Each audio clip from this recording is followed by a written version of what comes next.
Have you ever walked through a season that felt endless, where every step felt heavier than the one before, where you prayed for relief, but the silence of heaven seemed to linger longer than you thought you could bear? Have you ever wondered, how could there be joy in this? Tonight, we'll rest in one of Scripture's most tender and challenging truths, the quiet invitation found in the letter of James, chapter 1, verses 2 through 4. My brothers and sisters, consider it pure joy when you face trials of many kinds, because you know that the testing of your faith produces endurance. Let endurance finish its work, so that you may be mature and complete, lacking nothing. These words were not written from comfort, but from compassion, not from ease, but from experience. James, the brother of Jesus, wrote to believers scattered across the earth, weary, persecuted, afraid. Yet through his words, God whispered something timeless, that every hardship carries a hidden grace, that even in sorrow, faith can bloom. So tonight, we'll walk beside one such believer, a craftsman named Elias, who lived in those early days of the church, when following Christ meant walking through storms without knowing when the clouds would break. His story is not one of miracles or triumphs, but of quiet strength, the kind that grows slowly in the dark. Through him, we'll feel how endurance takes root where joy seems least possible, and how the heart learns to trust, even when it trembles. Before we begin, take a slow, deep breath. Let your shoulders fall, let your thoughts grow quiet, and let your heart rest in this moment. If these stories bring you peace, take a moment to like this video, subscribe for more nightly reflections, and share where you're listening from tonight. Your presence here keeps this space warm and growing, a quiet fellowship of hearts learning to rest in God's Word together. Now, close your eyes if you wish, let the noise of the day fade into stillness, and listen as the story begins. Consider it pure joy when you face trials of many kinds. Now, take another slow breath and step with me into the dusty streets of Jerusalem, where faith was young and courage was costly. The morning sun rose over Jerusalem, pale and weary, casting soft light upon narrow streets worn by footsteps of both hope and fear. The air still carried the scent of smoke from torches used the night before, when soldiers had moved through the alleys searching for those who followed the way, the name given to those who spoke of Jesus. In a small corner of the city, where stone met shadow, a craftsman named Elias sat at his bench. His hands were strong, shaped by years of labor, yet they trembled as he tried to guide his tools. The world around him had grown uncertain, friends scattered, whispers of arrests in the night, prayers spoken behind closed doors. Every sound beyond the window made his heart tighten. Beside him lay a small parchment, folded, worn, sealed in wax. It had come from a traveler who had carried letters to the scattered believers, words written by James, the servant of God and brother of the Lord. The traveler had said little, only, "It is a message for those who suffer, a letter for endurance." Elias had waited until dawn to open it. Perhaps because he feared what it might say. Or perhaps because he already knew what he needed to hear, but was not yet ready to accept it. Now, as the first light slipped through the window and brushed the floor with gold, he broke the seal and unrolled the parchment. The ink was uneven, written by hand, but the words burned clear. My brothers and sisters, consider it pure joy when you face trials of many kinds. He stopped reading. His breath caught. Joy. The words struck him like an unfamiliar song, one too beautiful to belong to the world he knew. How could joy live in the same place as pain? How could light exist where fear had built its walls? He looked around his small workshop, wood shavings on the floor, half-finished carvings, a cloak hung near the door. The tools of his trade lay scattered, but his heart was too heavy to lift any of them. His wife had once sat near that window, humming softly as she spun wool. She was gone now, taken by illness the winter before. And since her passing, joy had felt like a word from another life. He bowed his head and whispered, "Lord, I do not understand." Outside, the sound of hooves echoed down the street. Soldiers again. He froze, waiting until the noise faded. When silence returned, he looked back at the parchment. The words seemed to glow in the morning light, because you know that the testing of your faith produces endurance. He read the line again, slowly, letting each word fall upon his heart. Endurance. He had known endurance, the kind that worked long hours with tired hands, the kind that kept faith alive when prayers went unanswered. But joy, that was something different. Something deeper. Something he could not yet name. He folded the letter carefully and pressed it to his chest. "If there is joy in this, Lord," he whispered, "teach me to see it." For a long time, he sat in silence. The noise of the city faded, replaced by the hum of doves on the rooftop. The morning air grew warmer, brushing gently against his skin. And somewhere in that stillness, a thought, faint, fragile, but real, rose within him. Perhaps joy was not the absence of sorrow, but the presence of something stronger within it. He took a deep breath. The words of the letter settled in his soul like seeds waiting for rain. The fear did not vanish, the grief did not lift, but a small, quiet resolve began to grow, to endure, and in enduring, to trust. He stood from his bench, folded the parchment again, and tucked it into his cloak. Outside, the streets awaited, uncertain, difficult, full of shadows. Yet when he stepped into the light, he carried with him something new, not peace, not yet, but the beginning of it. For the first time in months, Elias whispered aloud the word that had once felt impossible. Joy. It did not sound like laughter. It sounded like faith learning to breathe again. The sun climbed higher over the city, warming the rooftops and spilling light into the quiet lanes. Elias walked slowly through the narrow streets of Jerusalem, his steps careful, his thoughts distant. The parchment of James's letter rested inside his cloak, close enough to feel against his heart. Every few steps, he touched it, as though its words might steady him when his faith wavered. The city was uneasy in those days. Rumors of new persecutions moved like wind through the alleys, unseen, but felt by everyone. Doors were kept shut, prayers were whispered instead of spoken. And yet, even in fear, the believers continued to gather. They met before dawn, or long after sunset, in homes, in courtyards, sometimes even beneath the trees beyond the city walls.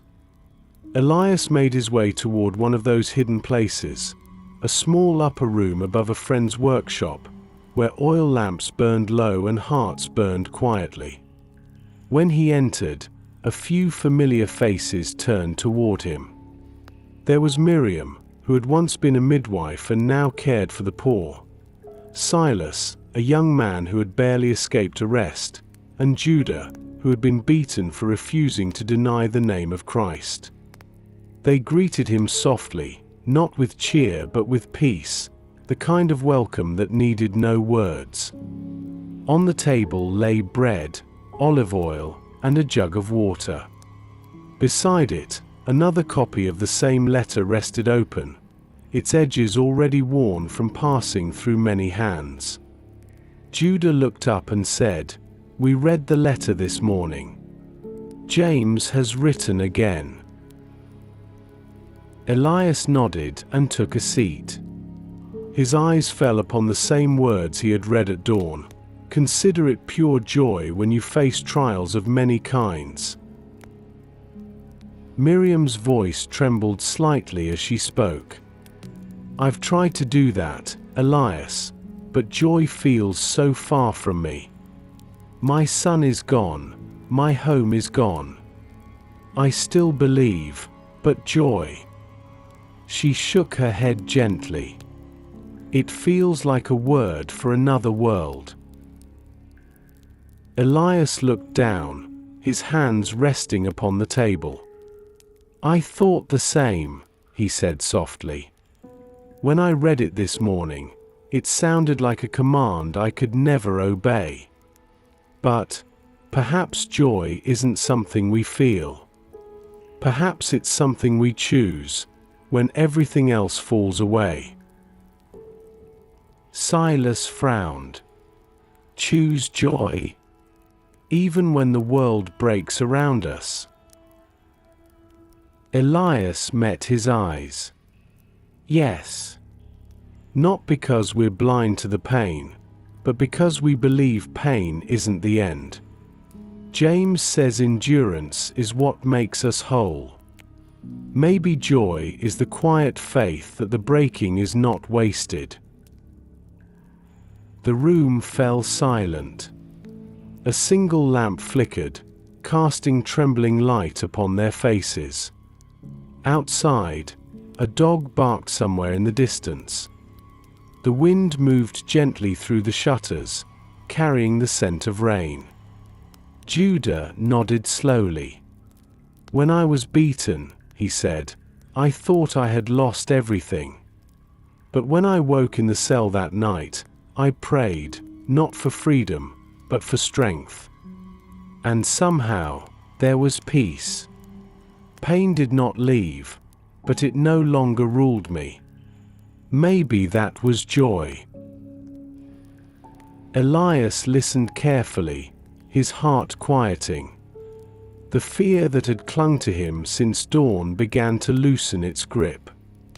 Around that small table, in the dim light of the room, something invisible yet real took shape, courage born not of certainty, but of faith shared between trembling souls. When they broke the bread, the sound echoed softly through the silence.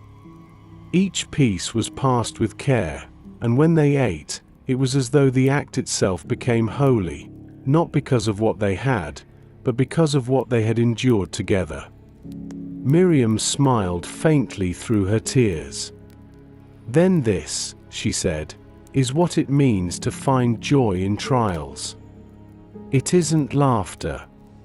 It's light, a small one, maybe, but still light." Elias looked around the room, at the faces worn by loss and yet radiant with something deeper than sorrow. And in that moment, he understood what the letter had begun to teach him. Joy was not the absence of pain. It was the presence of purpose. It was the knowing that even in fire, God was refining something eternal. He closed his eyes for a moment, whispering, "Then let endurance have its work." The others bowed their heads, and together, they prayed, not for safety, not for ease, but for faith that could hold steady when everything else fell away. And as they prayed, a soft rain began to fall outside, gentle, steady, washing the dust from the streets of Jerusalem, like mercy renewing the weary soul. The rain fell softly over Jerusalem that night, the sound of it weaving through the narrow streets like a quiet hymn. Each droplet struck the stone with rhythm and grace, washing the city clean of its dust and weariness. Elias walked home slowly beneath the dripping rooftops, the letter of James still folded close against his heart. The air was cool and fragrant, and though the world around him remained uncertain, something within him had begun to change. He passed beneath an archway where water trickled down the walls, catching faint glimmers of lamplight. The streets were nearly empty, save for the echo of distant footsteps and the soft cry of a child somewhere in the dark. Elias paused, listening, and then turned down the narrow lane where his small house stood. The door creaked when he pushed it open, a familiar sound that somehow felt like home again. Inside, the room was dim, lit only by the small flame of an oil lamp. He set the parchment upon the table and stood still for a while, listening to the rain against the roof. The silence of the house no longer felt hollow. It felt sacred, like a quiet space where God might still speak. He thought again of the words he had read, "Consider it pure joy, when you face trials of many kinds, because you know that the testing of your faith produces endurance." He whispered them aloud, letting each phrase unfold like prayer. The rhythm of them filled the room. Joy, trials, faith, endurance, each word a step upon a road he was only just beginning to walk. Elias closed his eyes. He could still hear the rain, still feel the ache of loss that lingered behind his ribs. But now the ache no longer frightened him. It was not emptiness. It was space being made for something deeper. He remembered his wife's voice, how she would sing softly while she worked, her song rising and falling with the sound of her spinning wheel. It had been so long since music had filled this house. Yet tonight, as the rain sang upon the roof, Elias found himself humming the melody she once loved. His voice was rough at first, trembling, uncertain. But slowly it steadied, carried by memory and faith. And there, within the quiet walls of his small home, he felt it, not happiness, but joy. The kind that does not demand explanation. The kind that simply is. Outside, thunder rolled faintly in the distance. The storm had deepened, but the sound no longer stirred fear within him. It was not the noise of chaos, but of cleansing. It was the sky itself releasing what it could no longer hold. He whispered again, "Let endurance finish its work." His gaze turned toward the small carving that rested upon the shelf, a piece of olive wood he had shaped years ago into the form of a lamb. It had been a gift for his wife, a symbol of peace and gentleness. He reached for it now, tracing its smooth edges with his thumb. "Even this wood was once rough," he murmured.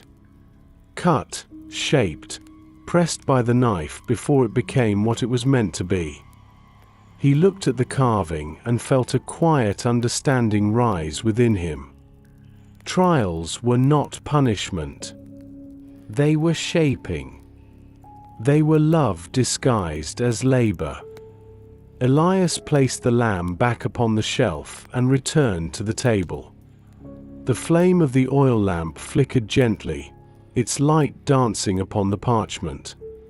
He unrolled the letter again and read it once more from the beginning, slower this time, not with his eyes alone, but with his heart. He read until the words no longer felt foreign, until they became part of him. And when he finally set the parchment down, he whispered a single prayer into the quiet. "Lord, if these trials must remain, then let them teach me joy." Outside, The rain began to ease. The storm passed slowly over the city, leaving behind the faint scent of olive leaves and wet stone. A breeze drifted through the open window, cool and gentle, and for the first time in many months, Elias felt peace return like dawn breaking over darkness. He lay down upon his small bed, the sound of dripping water steady and soothing. His eyes grew heavy, his breathing even. The fear that had haunted him began to fade into rest. And before sleep claimed him, his final thought was not of sorrow or loss, but of the quiet promise that trials could be holy, if only the heart chose to see them as such. He whispered one last time, almost too softly for the night to hear, "Count it all joy." Oi. The dawn came quietly over the city, the first light slow and pale, stretching across the rooftops like a soft hand waking the earth. The storm had passed, leaving the streets washed clean and glistening. Water gathered in small pools along the stone paths, each one catching the reflection of the rising sun. The air smelled new, rain and dust and olive leaves all mingled into a fragrance that felt like peace. Elias woke to the sound of sparrows outside his window, their song light and playful against the calm of morning. For a moment he lay still, his eyes open to the dim ceiling above him, his heart beating steady and unhurried. There was something different within him, not loud, not bright, but quiet and strong.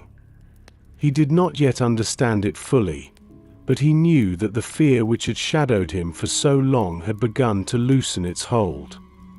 He rose slowly, his hands tracing the edge of the table where the letter still lay. The parchment looked the same as before, but to Elias it seemed alive now, breathing with truth. He touched the folded edge and whispered, "You have changed me." The morning light spilled across the room, touching the small wooden lamp upon the shelf. Elias smiled faintly and turned toward his tools. The air in the workshop was cool, and the scent of cedar filled the space. It had been days since he had worked with purpose, yet now his hands found motion again. He lifted the chisel and began to carve, slow strokes, gentle, deliberate. Each cut through the wood felt like prayer, steady, rhythmic, surrendering. He shaped the form of a small dove, wings curved, head bowed, as though caught between rest and flight. The shavings curled and fell to the floor like fragments of burden being lifted away. While he worked, he spoke softly to the quiet. "Endurance," he said. "You are not the wall that blocks the way, you are the road itself." His words flowed like breath. "You do not demand that I stop feeling pain, only that I do not lose faith within it." The chisel slipped once and caught his palm. A small cut bloomed red, but he did not curse. He simply smiled and said, "Even this will heal, and when it does, I will be stronger." Outside, voices began to stir in the street. The market vendors called out their greetings. Children laughed as they splashed through puddles left by the storm. The world had returned to motion. Yet for Elias, time moved differently now. Every sound felt softened by grace, every sight seemed touched by something eternal. He stepped to the doorway and looked out upon the city.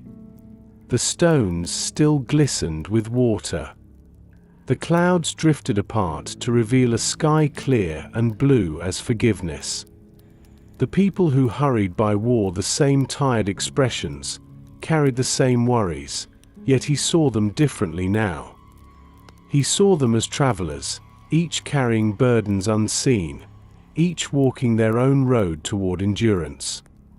An old woman passed by, her hands trembling as she tried to lift a basket of bread. Elias stepped forward and said gently, "Allow me." She looked up in surprise, then nodded with gratitude. He carried the basket for her to the next corner where her small stall waited. "May the Lord bless your day," she said.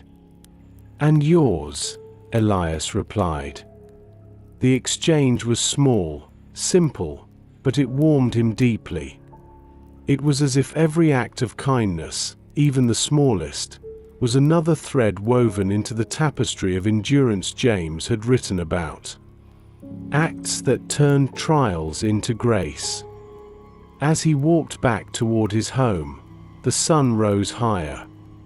Its light brushed the tops of the olive trees, making them shimmer like rivers of silver. And in that beauty, Elias felt something rise within him, gratitude. Not for comfort, not for ease, but for the strength to stand in the middle of hardship and still give thanks. He whispered the words of the letter once more, this time not as a question, but as truth. Consider it pure joy when you face trials of many kinds. He smiled faintly and added, "Because joy does not depend on what changes around me, it grows from what endures within me." He returned to his bench, lifting the small dove he had carved. Its form was simple but graceful. He set it upon the windowsill where the sunlight could touch it. "Fly," he whispered softly, "for joy and pain share the same wind." The day unfolded in peace. The tools sang gently against the wood, the city hummed beyond his window, and within the quiet rhythm of his work, Elias found prayer again, not in words, but in patience. By the time the sun dipped low in the west, painting gold upon the stones, he understood something he had not seen before. The trial had not ended.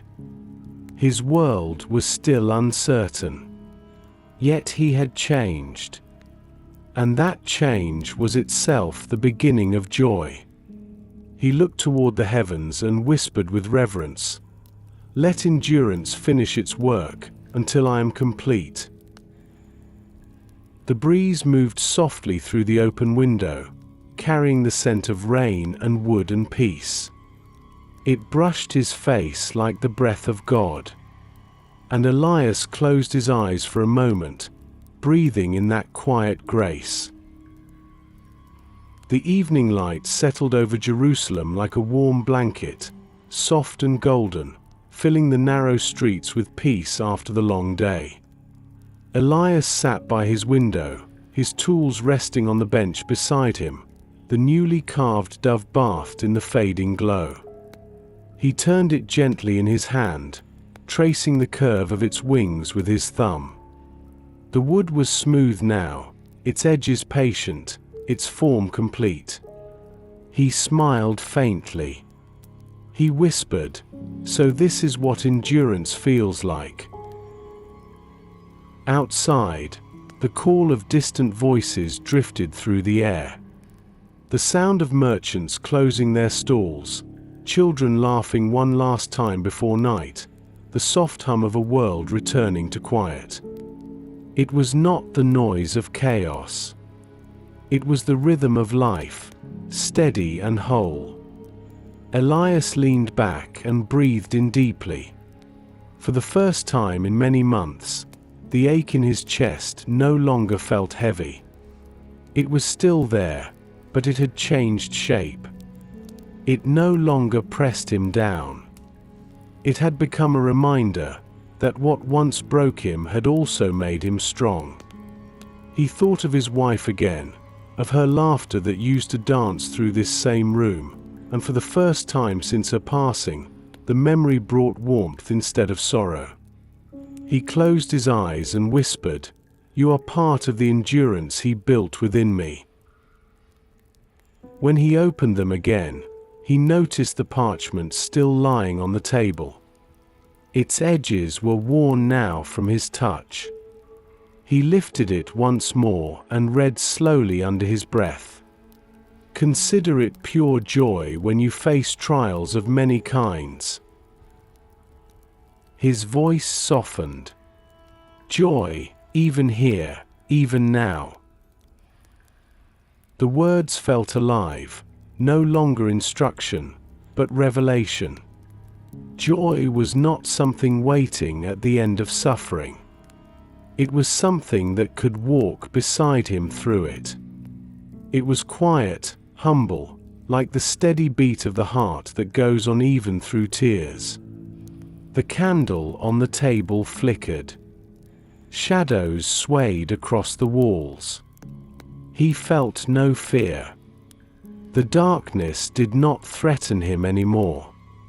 It had become familiar, a space where faith could breathe. He remembered what Judah had said in the upper room, that joy is the light which remains when pain no longer rules the soul. Elias smiled softly and whispered, "Then joy is the steady flame that refuses to go out." He walked to the doorway and stepped into the narrow street. The stones were still damp from the night before, and the air carried the faint scent of rain. The moon had begun to rise, pale and gentle above the rooftops. He looked toward it and said quietly, "Lord, you never asked me to escape the storm, only to trust you through it." The wind moved lightly through the alley, tugging at his cloak. He closed his eyes, feeling its touch against his skin. It felt alive. It felt holy. It felt like joy disguised as wind. Further down the lane, a man stumbled as he carried a heavy sack of grain. Elias hurried to him and took hold of the load. Together they lifted it and carried it the rest of the way to the man's door. When they set it down, the man smiled with gratitude. "Thank you, friend," he said. Elias shook his head gently. "It was not my strength," he replied. "It was his." The man looked puzzled but nodded slowly, touched by the calm in Elias's eyes. As he turned to go, Elias whispered softly, "Joy grows when it is shared." When he returned home, the night had fully descended. He lit another small candle and set it beside the carved dove. The flame glowed steady and bright. The light danced along the wood, and for a moment it looked as though the dove was alive, wings shimmering, ready to take flight. He sat down and prayed quietly, not with many words, but with steady breath. He gave thanks for what the letter had taught him, for the pain that had softened him, for the fear that had turned into patience, for the sorrow that had deepened into peace. "Lord," he whispered, "I once asked you to take away my trials, but now I thank you for them. For they have shaped me more gently than comfort ever could." He looked at the flame, his reflection shining faintly in the window beside it. He saw a man marked by loss but not broken by it. A man who had learned that joy and suffering could dwell together, not as enemies, but as teachers. The candle burned lower. The shadows deepened. The quiet of the city became complete. And within that stillness, Elias felt the words of James resting deep within his soul like roots anchoring a tree. "Let endurance finish its work, so that you may be mature and complete, lacking nothing." He whispered them slowly, feeling them settle like peace in his chest. He did not lack anything anymore. Not because life was easy, but because faith was alive. The wind outside sighed once more through the window, carrying the promise of another dawn. and Elias closed his eyes, resting in that peace that only endurance can bring. The dawn came quietly again, tender and slow, brushing the sky with the faint colors of rose and silver. The world outside Elias's window stirred to life, merchants calling from the market, children chasing each other through puddles left by the night's dew, the scent of bread drifting from the nearby ovens. Life went on, simple, steady, sacred. Elias rose before the sun fully lifted its face above the hills. His body still carried the ache of age, yet his heart felt young, renewed by something invisible but unshakable. He washed his hands at the basin and whispered softly, "Thank you, Lord, for this new morning." The small dove he had carved rested upon the windowsill. Its wooden wings caught the light as though ready to rise. He lifted it in his palm for a moment and smiled. "You remind me that peace does not come from escaping storms, but from trusting the one who commands them." He set the dove back down and took his cloak. The letter of James still lay folded upon the table. He hesitated for a moment, then slid it into his pocket. The words had become part of him, yet he carried them anyway, not as reminder alone, but as companion. The streets were calm as he walked. A gentle wind moved through the alleys, stirring bits of straw and the faint scent of olive oil. The same city that once frightened him now felt softer, kinder, as though love itself had touched its walls. He turned toward the edge of the marketplace, where a small group of believers had begun to gather. Their faces were weary but warm. Some brought bread, others jars of water or oil. They met not in fear now, but in quiet fellowship, a community shaped by endurance and held together by faith. Elias joined them beneath a canopy of fig trees. The shade was cool, the air sweet.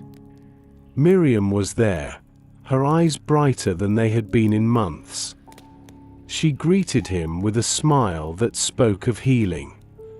"You look lighter, Elias," she said softly. He nodded. "Perhaps I have learned to stop carrying what belongs to God." Judah, seated nearby, lifted his gaze from the parchment in his hands. "We were reading the letter again," he said. Each time, the words seemed deeper. Elias smiled faintly. "They grow with us," he replied. "The trials remain the same, but our hearts see them differently." Miriam poured oil into a small lamp and lit it. The flame flickered gently, catching the golden light that slipped through the leaves. "Do you still find it difficult to rejoice in hardship?" she asked.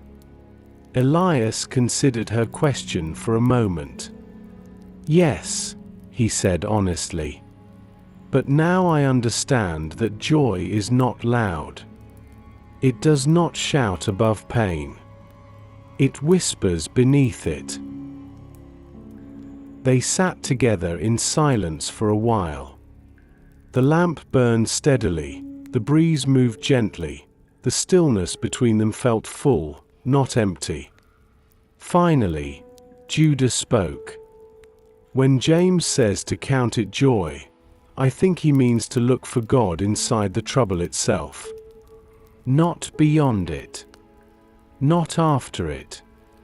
But within it." Elias nodded. "Yes, because endurance is not born when the storm passes, but while it rages." As they listened to the faint hum of the city, Miriam said quietly, "Perhaps the trial itself is the teacher, and joy is what we learn when we stop resisting it." Elias looked toward the sunlight dancing through the leaves. Then joy is the lesson of faith." The others nodded, their faces softened by understanding. The lamp's flame flickered again, and they bowed their heads in prayer. Their words were simple: gratitude for breath, for one another, for the strength to keep walking. No one asked for the trials to end. They only asked that love would remain in the middle of them. When the prayer ended, Elias stood and looked at the city stretched before them.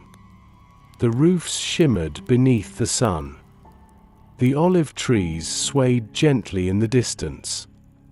Life continued, imperfect, fragile, yet full of quiet grace. He turned back to his friends. "We have learned something precious," he said softly. "Joy is not found in what is easy, but in trusting that what is hard will still be redeemed." Judah smiled. "Then every tear has meaning." "Every tear," Elias repeated, "and every silence, and every breath we take while waiting for the light." They stayed beneath the fig trees as the morning grew warmer. A child ran past chasing a hoop. A dog barked at a distant cart. The sound of hammers echoed from the workshop below. Yet in the midst of all the noise, their peace remained untouched. As Elias prepared to leave, Miriam handed him a small jar of oil. "For your lamp," she said. He accepted it with a bow of gratitude. "And may yours never go out." When he returned home, he placed the jar beside his wooden dove and lit the lamp. The flame burned steady, its light mingling with the warmth of the setting sun. He stood before it and whispered, "Lord, teach me to keep this light even when darkness surrounds it." He sat quietly then, the letter in his hands once more. He read it again, but this time he smiled as he reached the familiar line, "Consider it pure joy." He no longer read it as command, but as invitation. Outside, the evening breeze moved gently through the city. The day faded into stillness. And Elias, sitting by his window, felt within him a joy that no trial could steal, quiet, patient, everlasting. He closed his eyes and whispered, "You are here, even in this." And heaven, unseen but near, seemed to whisper back, "Yes." Oi. The night returned to Jerusalem with a softness that felt alive, a quiet so deep it seemed to breathe. The streets glimmered under the faint light of the moon, silver and still, the sound of sandals on stone echoing faintly between the walls. Inside his small home, Elias sat beside the lamp that Miriam had given him, its flame small but steady, casting a circle of warmth in the room. He traced his hand across the grain of the wooden table, rough beneath his fingertips. The letter of James lay open once again, the parchment curling slightly at the edges. He read the same lines for the countless time, words that had become like heartbeat to his soul. "Because you know that the testing of your faith produces endurance, let endurance finish its work." He whispered aloud, "Let it finish, let it complete what you began in me." Outside, a soft wind brushed against the shutters, carrying with it the sound of footsteps. He rose and opened the door. There, in the dim light, stood a young man, thin, shivering slightly, his cloak torn at the edge. He looked frightened, as though he had been running. "Are you Elias?" the young man asked quietly. "I am," Elias replied. "Come in, the night is cold." The young man hesitated. They told me you would help. Elias stepped aside without question. Then you were told truly. The stranger entered the room slowly, his eyes darting toward the door as if afraid it might open again. He could not have been more than 20 years of age. His hands shook as he spoke. They took my brother, he whispered. He would not deny the name of Jesus, and they took him. Elias's heart clenched. He guided the young man to sit beside the lamp. You are safe here, he said softly. Rest a while. The boy's eyes filled with tears. How can there be joy in this? He said. How can there be anything good in what they do to us? Elias sat beside him, silent for a moment, watching the flame dance upon the wall. Then he said quietly, Joy is not found in what happens to us, but in who is with us through it. The boy shook his head. I want to believe that, but my heart is tired. Elias reached across the table and placed his hand over the young man's trembling fingers. Then let my faith hold yours tonight, he said. You do not need to be strong alone. Endurance is not built in isolation. It grows when we carry one another. The young man looked at him, uncertain at first, then slowly steadying. You've lost much too, he said quietly. Yes, Elias answered. But love did not leave with what I lost. It remained. And in remaining, it taught me joy. They sat in silence for a while. The flame flickered between them, bright and unwavering. The boy's tears slowed. His breathing steadied. Outside, the wind grew softer, as though even the night listened. Elias rose and poured water into a small cup, offering it to him. The boy drank and set it down carefully. Will you pray for my brother? He asked. Elias nodded. Yes, and for you. For peace that endures, even when answers do not come. They bowed their heads together. Elias spoke slowly, his words woven with pauses that felt like breathing. Lord, you see the pain that has entered this house tonight. You know the questions that have no answers, the fear that hides in quiet hearts. Teach us that your joy is not fragile, that it does not flee when the storm begins. Teach us to find it even in tears, even in waiting. When he finished, silence lingered like a blessing. The boy opened his eyes and whispered, I think I understand now. Joy does not mean we smile through pain. It means we do not stop believing in the morning that follows. Elias smiled faintly. Yes.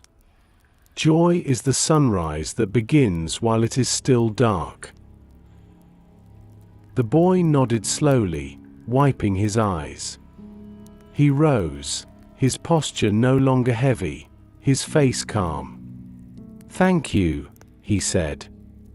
I came here carrying fear. I will leave carrying hope. Elias walked him to the door. Hope is faith in motion, he said gently. Let it lead you forward. The young man stepped into the quiet street. The moonlight touched his face, and for the first time, he looked upward, not in despair, but in prayer. Elias watched until he disappeared into the turn of the alley. Then he returned to his table and looked at the flame once more. It burned low now, but still steady, like faith itself. He whispered softly, "Thank you, Lord, for reminding me that joy grows when shared." He sat there until the oil in the lamp was nearly gone, until the shadows deepened and the stars began to fade into dawn. And though sleep never came, peace did, resting in his chest like a quiet promise. He touched the edge of the letter one more time and smiled. The ink had begun to fade, but its truth glowed brighter than ever. "Let endurance finish its work," he murmured. "Yes, Lord, let it finish." Oi. The dawn returned softly over Jerusalem, painting the rooftops in pale gold, the air cool and clean after the long night. Elias stood at his doorway watching the lights spread across the narrow street. The city was just beginning to wake, merchants arranging their wares, women drawing water from the well, the familiar rhythm of morning life rising again like a quiet song.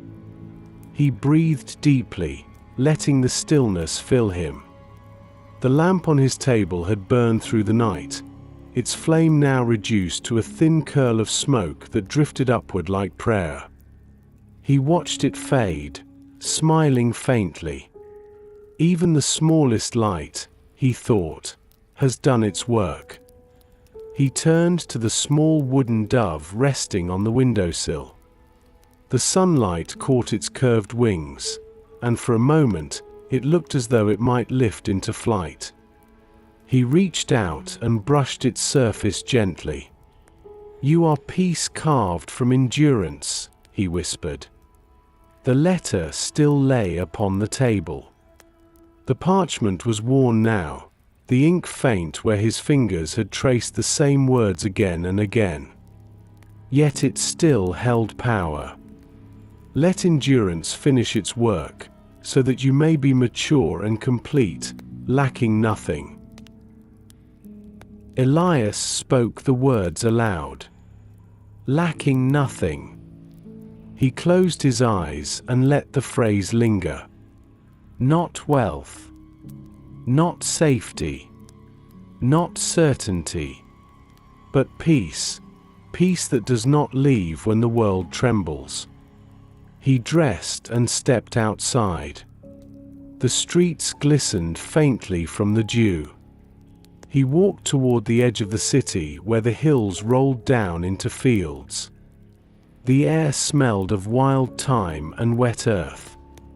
The light touched the stones of the walls and turned them the color of honey.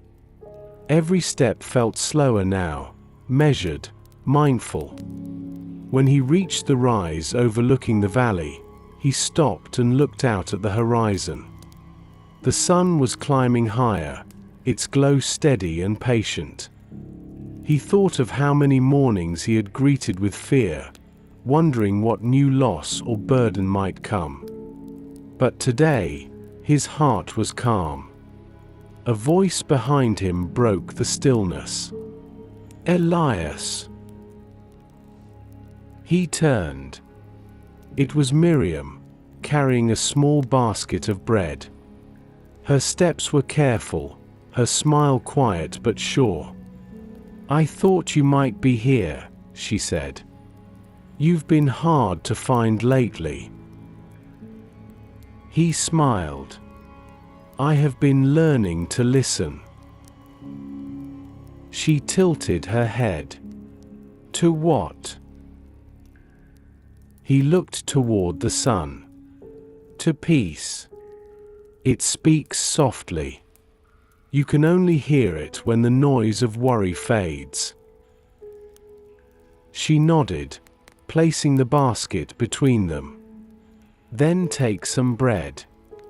It is still warm." He tore a piece and handed half back to her. They ate in silence for a time, watching the light move across the valley.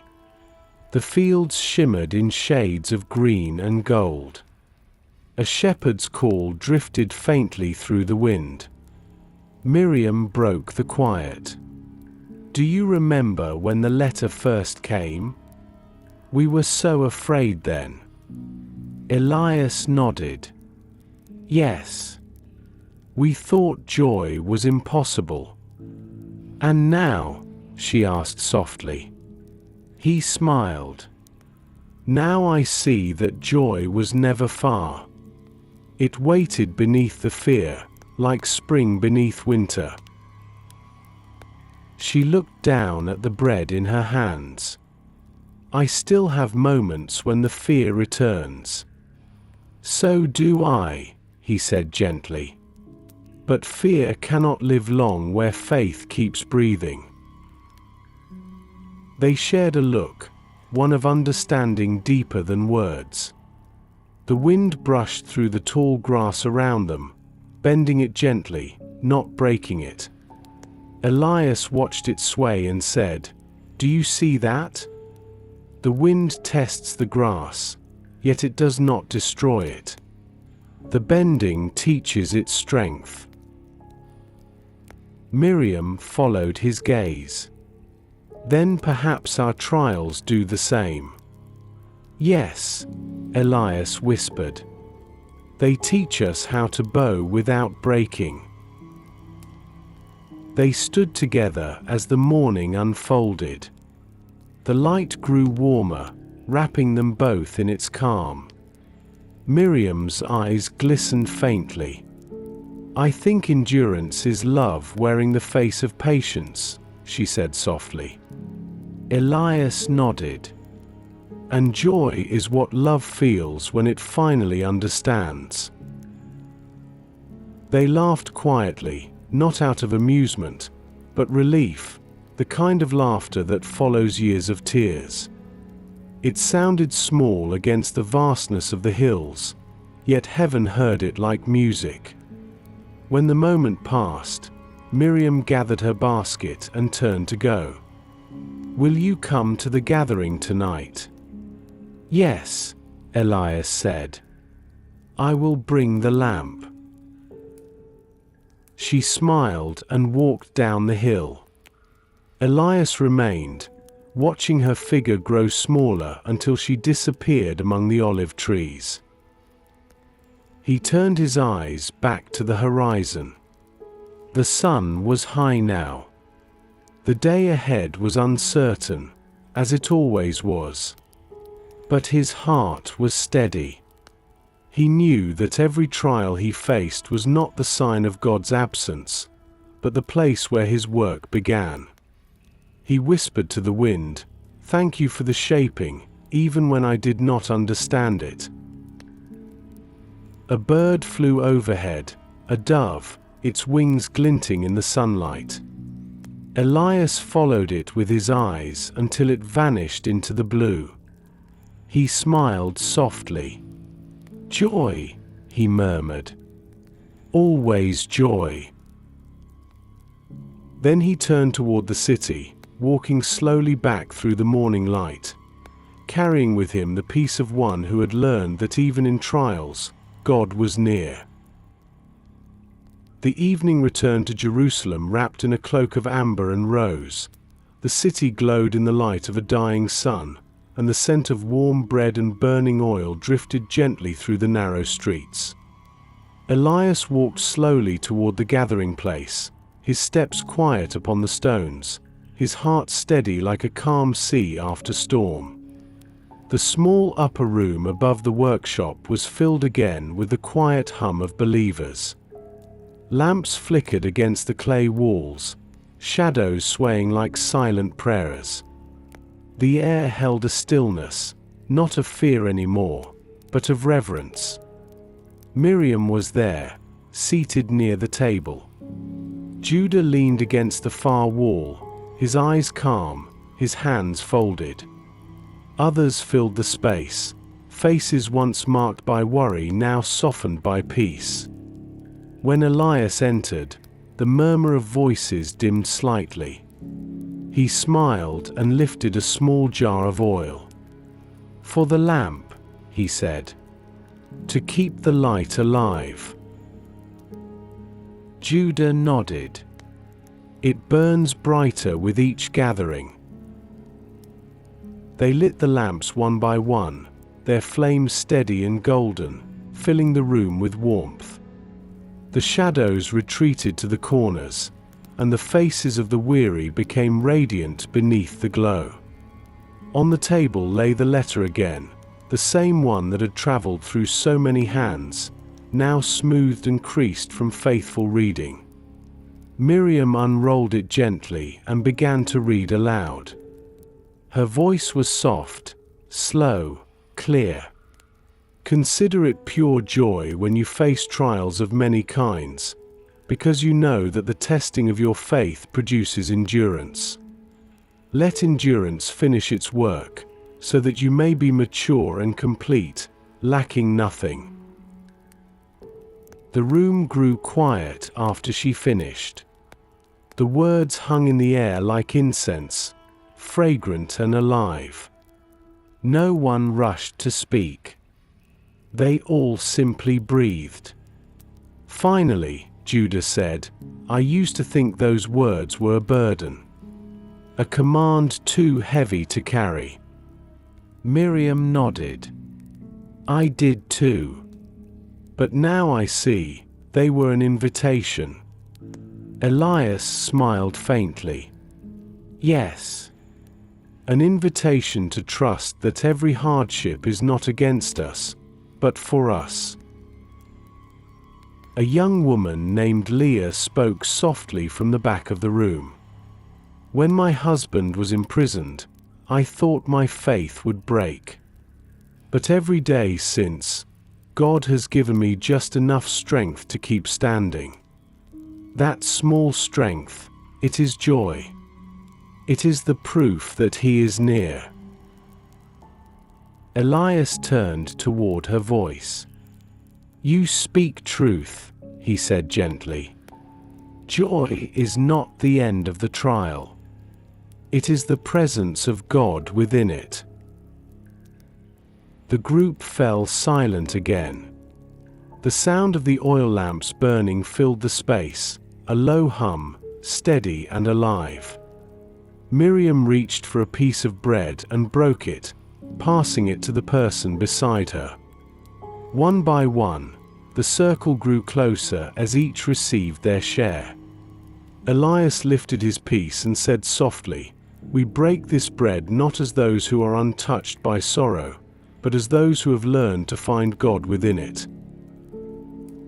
Judah bowed his head. And we give thanks that joy has found us even here.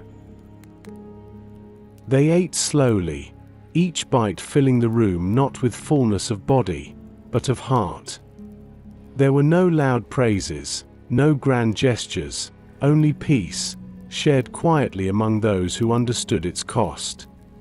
After the meal, Elias stood near the open window.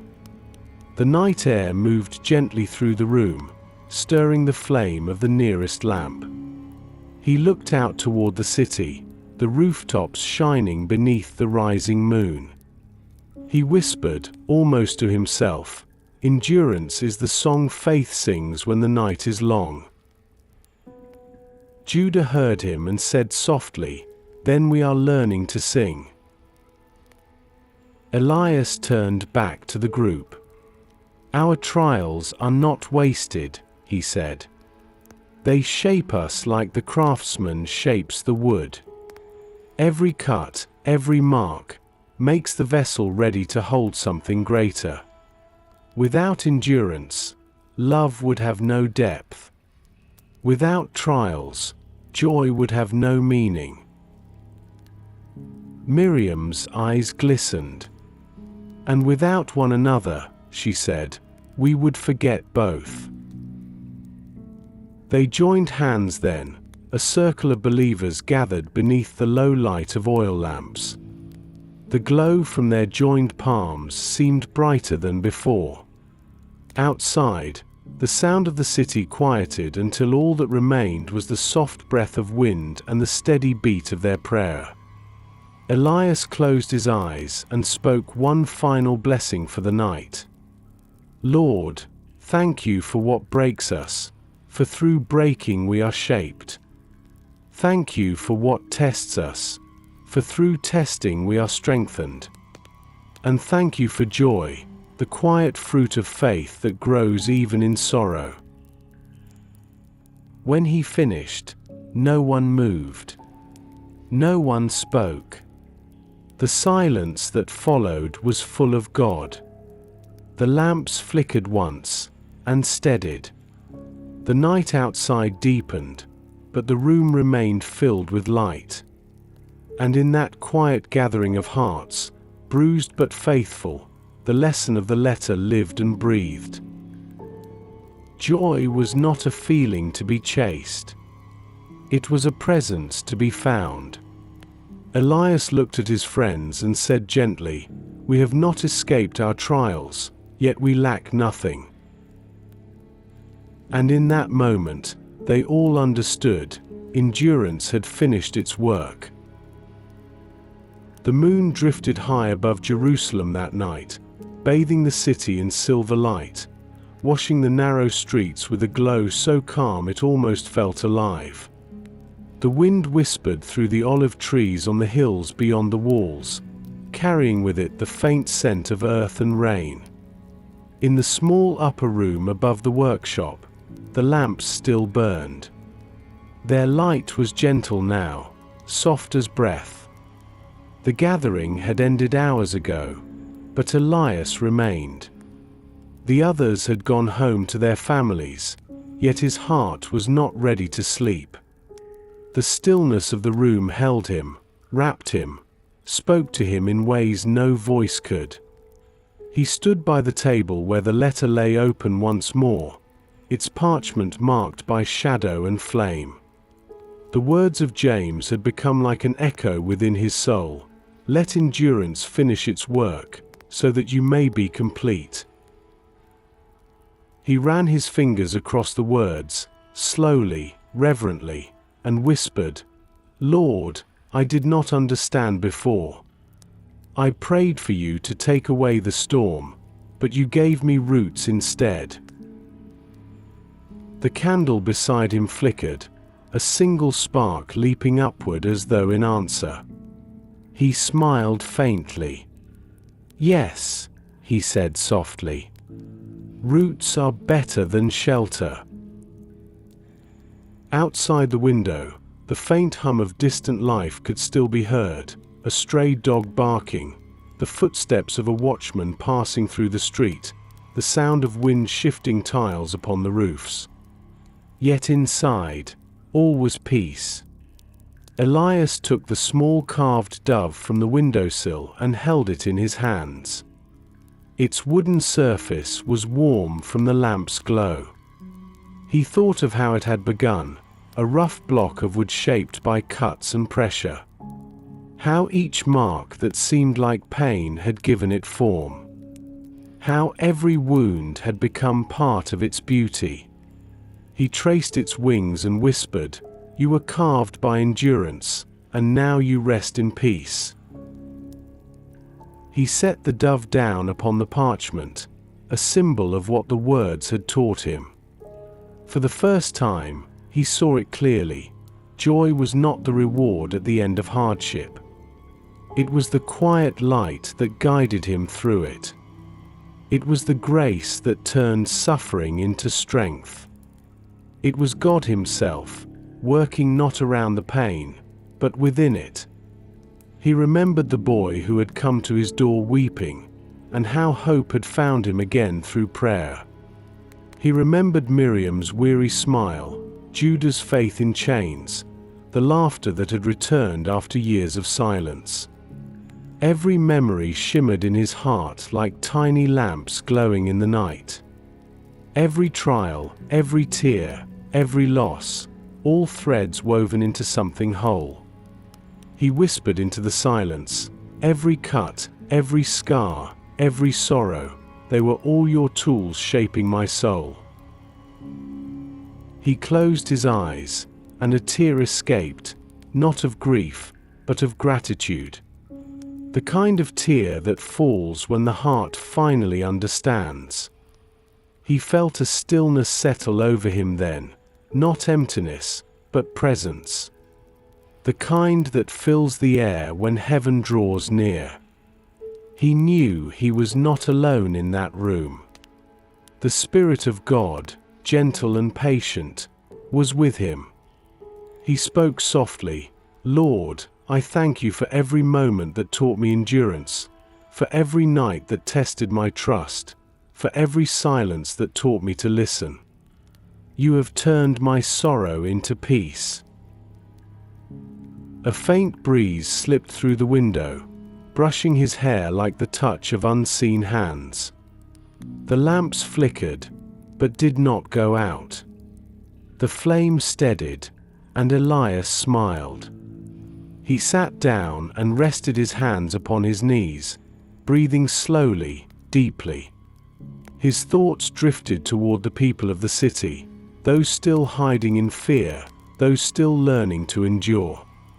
He prayed for them in silence, asking that they too might find this quiet joy that lives beyond understanding. The night deepened. The moon hung high, and the city slept. But in that small room, heaven and earth seemed to meet in stillness. Elias whispered one last prayer. "Lord, if tomorrow brings sorrow, I will meet it with faith.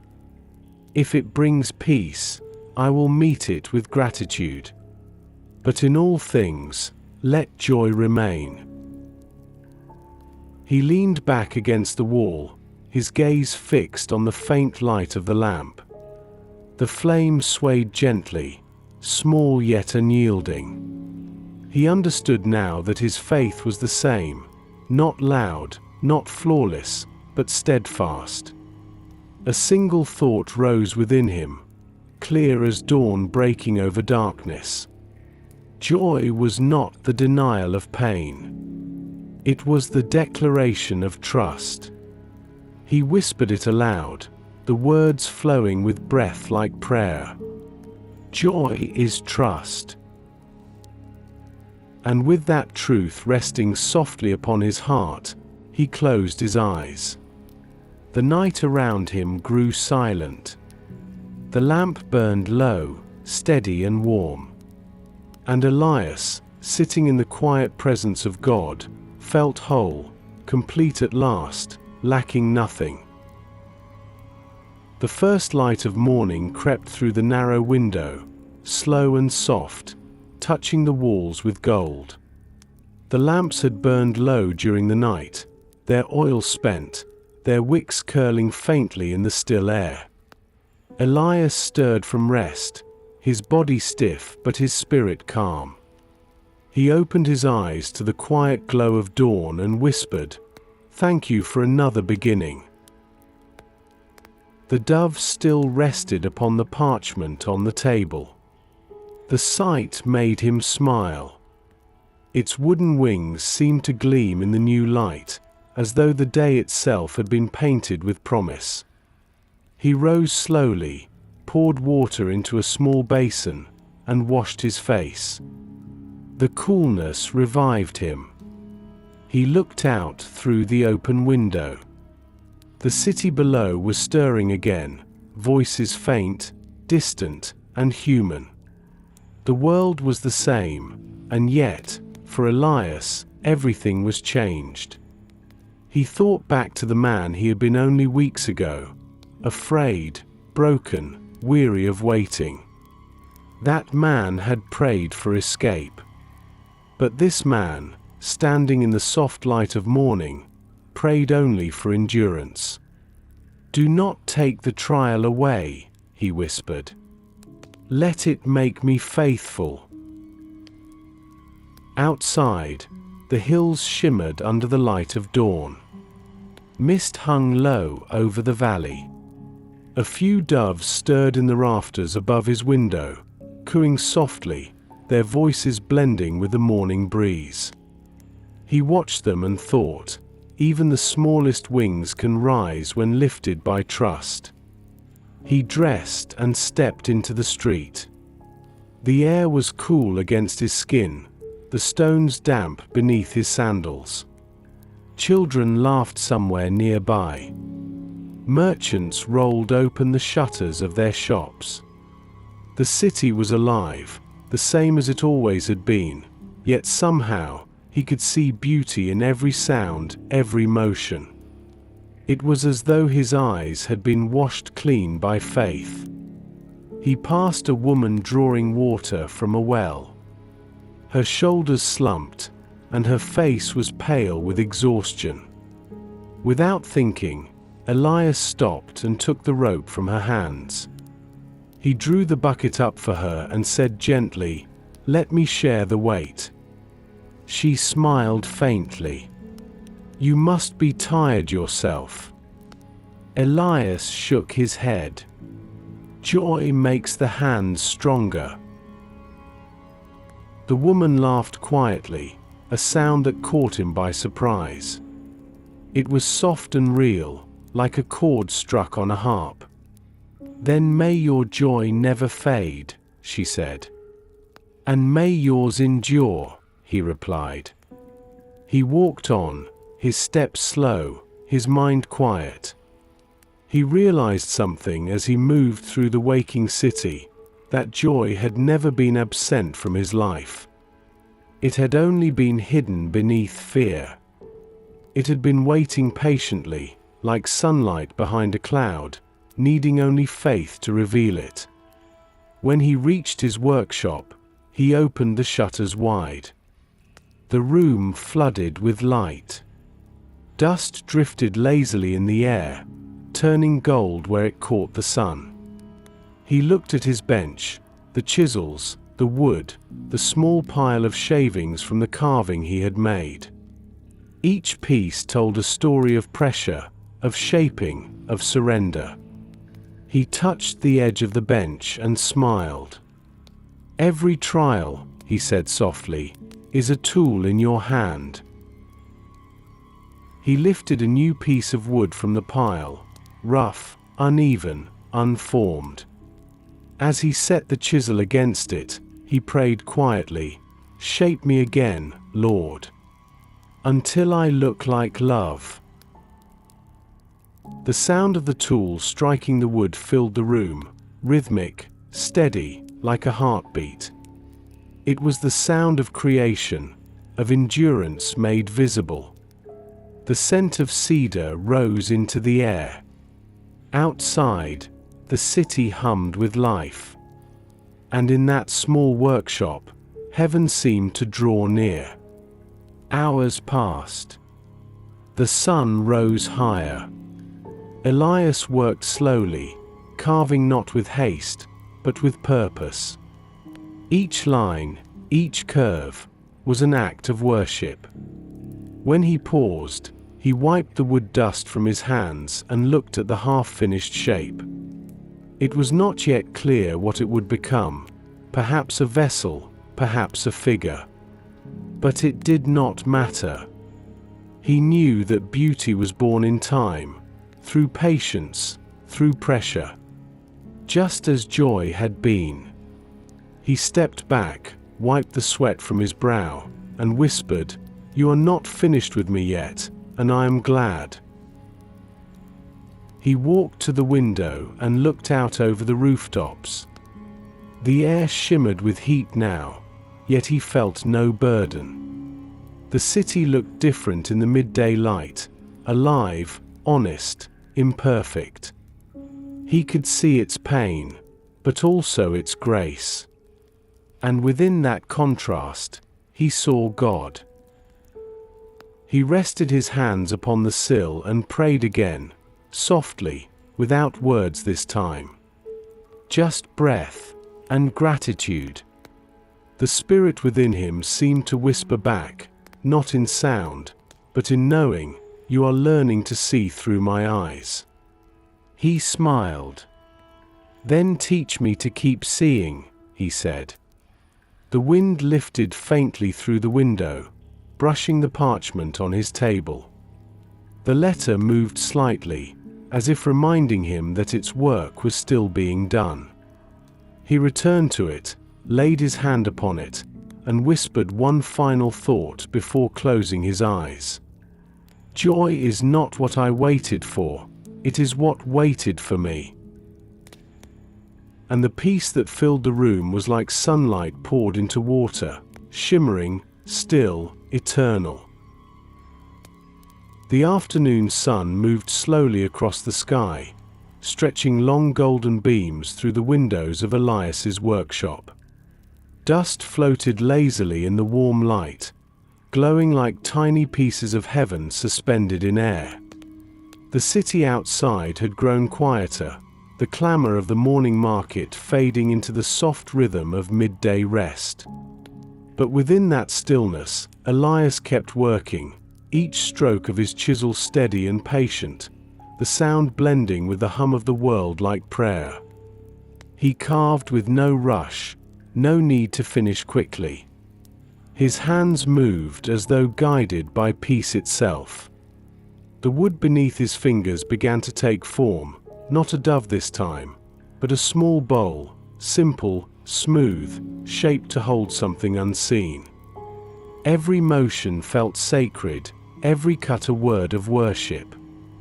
As he worked, he whispered softly, "Endurance, you are no longer my burden. You are my teacher."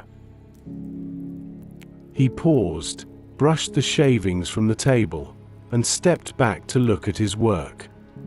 The bowl was not perfect, the lines uneven in places, yet he saw beauty in its imperfection. It was honest, real, like the life he had lived, shaped by the chisel of time and grace. He lifted it into the light and said quietly, "Even the cracks catch the sun."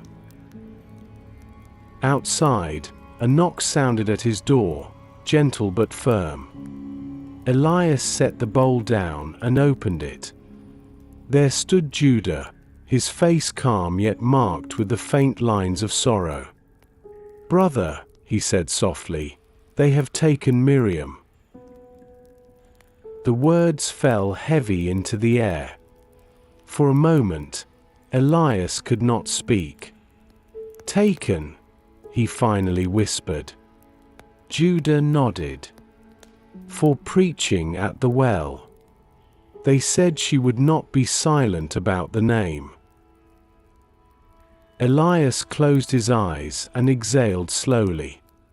Fear rose within him, not for himself, but for her. And yet, beneath that fear, there was something else.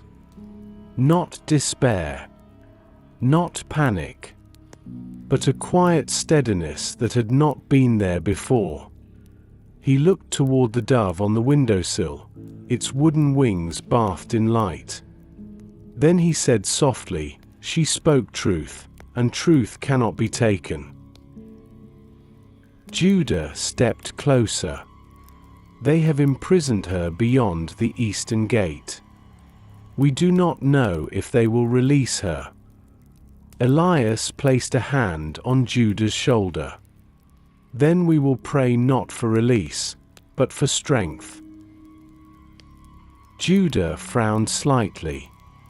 "You do not ask for her freedom." Elias shook his head.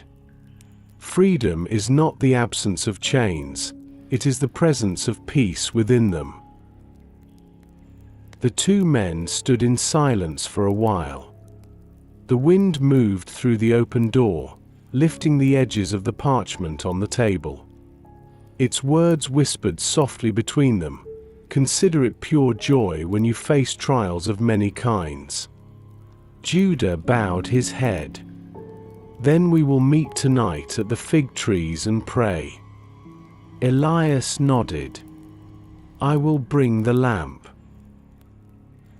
When Judah left, Elias sat by the window, his heart heavy yet calm. The light outside had shifted, deepening toward amber. He watched as the shadows of the olive branches swayed across the wall, moving, bending, never breaking. "Lord," he whispered, "she has spoken your name in courage.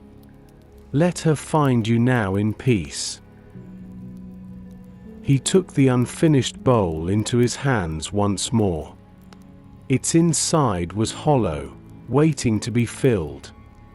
He ran his fingers along its rim and thought, perhaps joy is like this, an empty place waiting for grace to pour in. He stood and placed the bowl beside the letter. "Let endurance finish its work," he said softly. "Even here, even now." The hours passed slowly. As evening approached, the city began to glow with the colors of sunset, soft pink, gold, and violet. Elias lit his small lamp and prepared to leave. The flame rose steady, a reflection of his own heart. He took the letter, folded it gently, and placed it inside his cloak. Then he stepped out into the fading light. The air outside was cool. The stones beneath his feet still held the warmth of the day. The wind carried the faint sound of singing from somewhere far beyond the walls, the low, trembling hymn of those who still dared to hope. Elias walked toward the eastern gate where Judah and the others would gather. His steps were slow, deliberate, each one a prayer. He did not know what tomorrow would bring.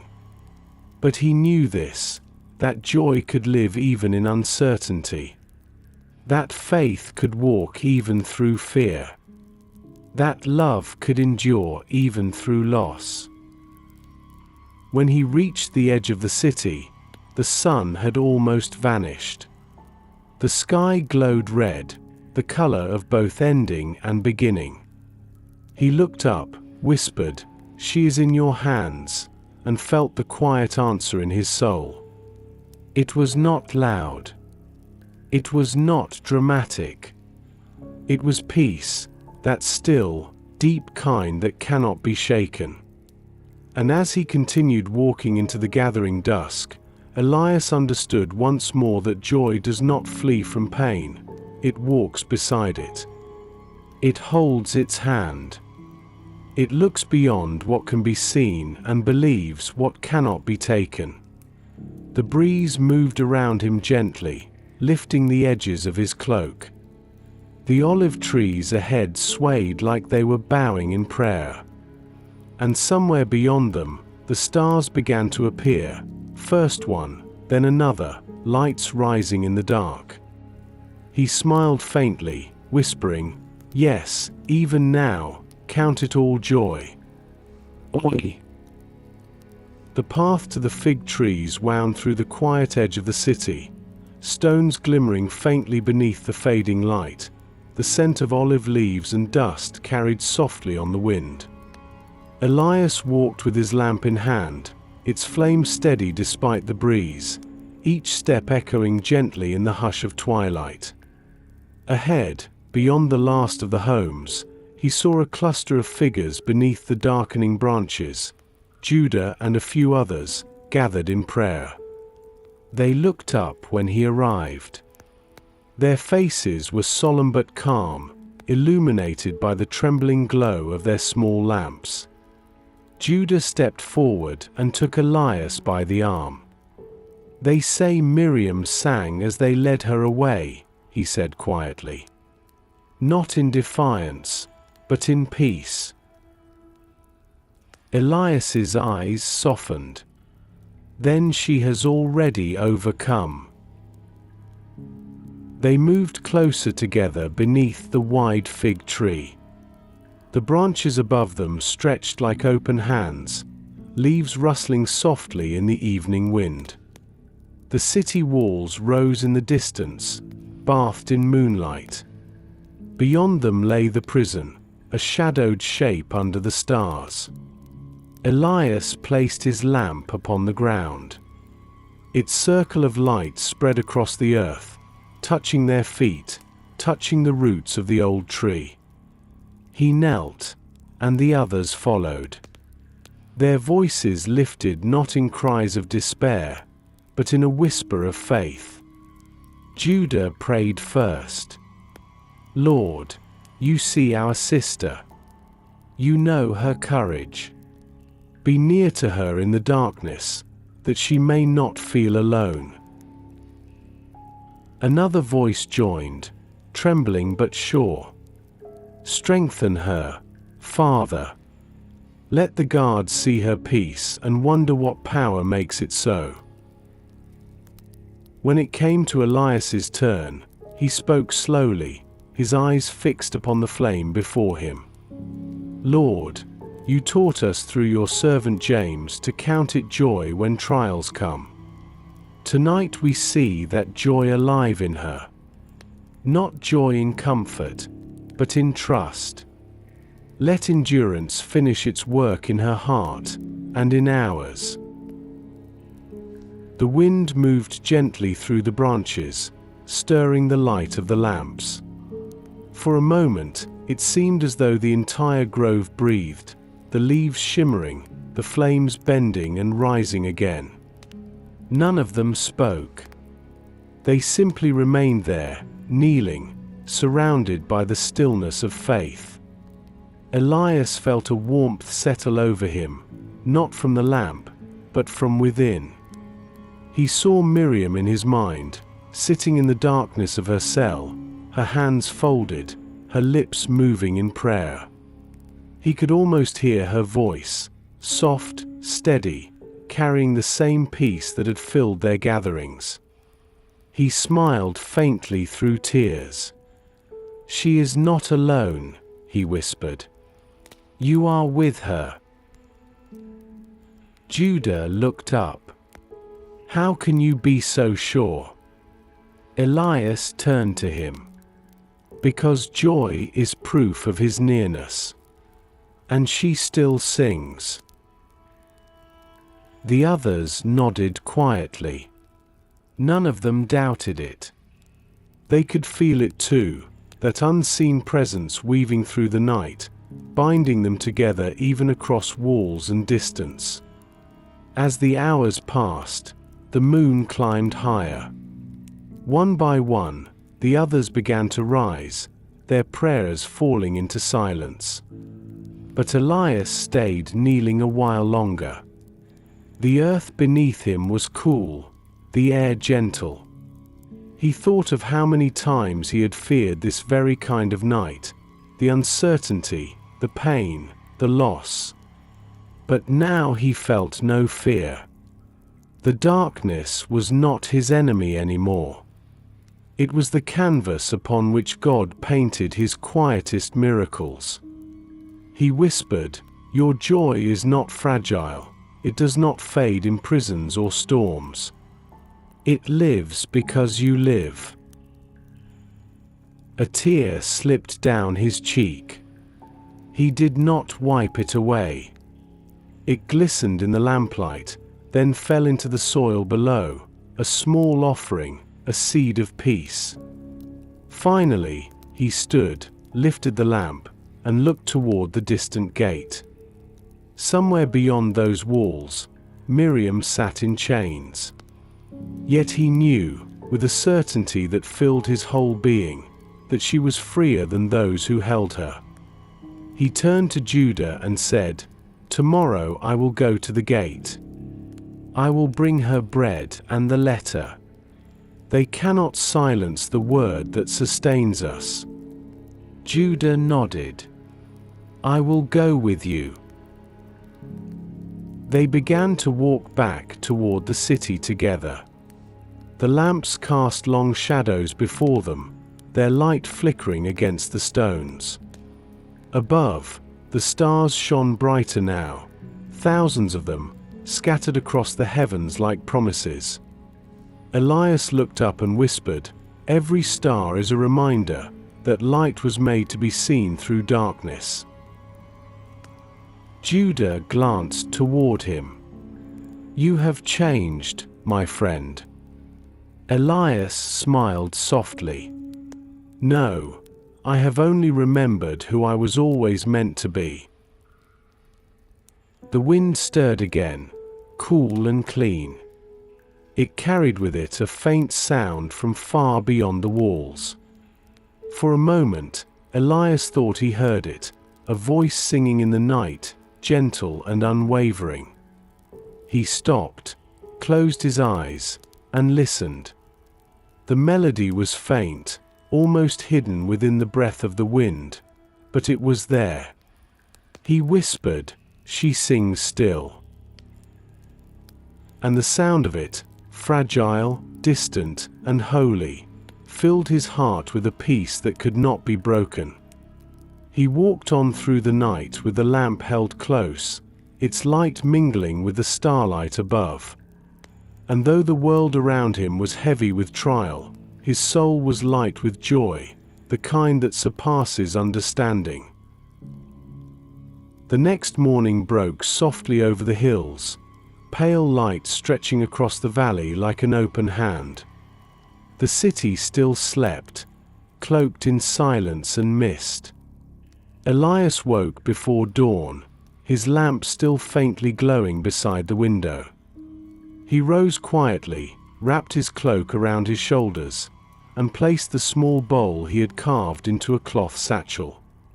Beside it, he added a piece of bread, still warm from the hearth. The letter of James, worn and folded, he tucked close to his chest. He whispered, "For her." The streets were nearly empty as he walked toward the eastern gate. His sandals pressed softly against the damp stones. The mist curled around his feet like smoke, and the sky above the city turned slowly from violet to gold. He could hear the faint cry of a rooster, the creak of wooden shutters opening one by one. The world was waking, unaware of the small mission that moved quietly through its streets. When he reached the gate, 2 guards stood watching the road beyond. Their armor caught the rising sun, flashing briefly before the light softened again. Elias bowed his head as he approached. One of them stepped forward, his expression stern. "What business brings you here at dawn?" the guard asked. Elias held out the cloth bundle. "I bring food for one held within. Her name is Miriam." The guard studied him for a moment, then took the bundle. "She is silent, that one," he said. "She prays when others beg for release." Elias's lips curved faintly. "Then her prayer is her freedom."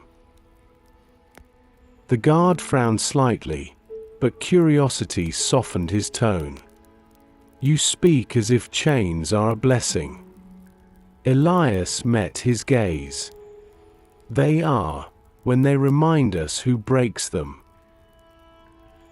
The man said nothing for a moment, then turned and walked through the gate, carrying the satchel.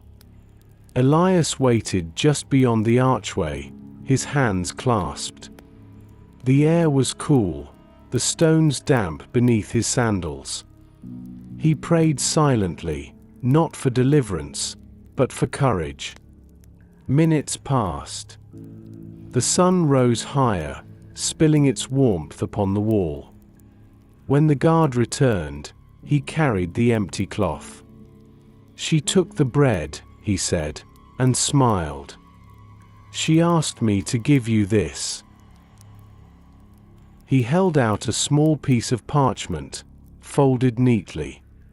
Elias accepted it with trembling hands. He bowed his head in thanks, then turned and walked away before the guard could speak again.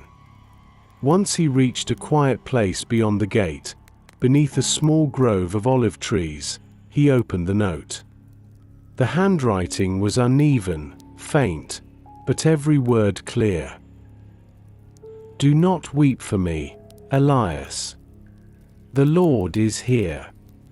The walls are cold, but my soul is warm. Tell them, the joy is real. It does not end where sorrow begins." Elias read the lines again and again until the letters blurred with tears. He pressed the parchment to his chest and whispered, "She has more faith than all of us." He sat beneath the tree for a long time, the morning light spilling through the branches. The wind moved softly through the leaves, carrying the faint hum of the city waking behind him. In that moment, he felt the weight of both grief and glory, the strange union of sorrow and peace that only endurance can weave. He lifted his eyes toward the sky. "Lord," he said softly, "your joy is stronger than their walls." A dove passed overhead, its wings flashing white against the blue. He watched it soar beyond the city, beyond the towers, until it disappeared into light. He rose and began walking back toward Jerusalem. The city gates loomed tall ahead of him, but they no longer seemed imposing. They were simply doors, temporary, earthly, unable to contain the eternal. When he reached the marketplace, the streets were alive again.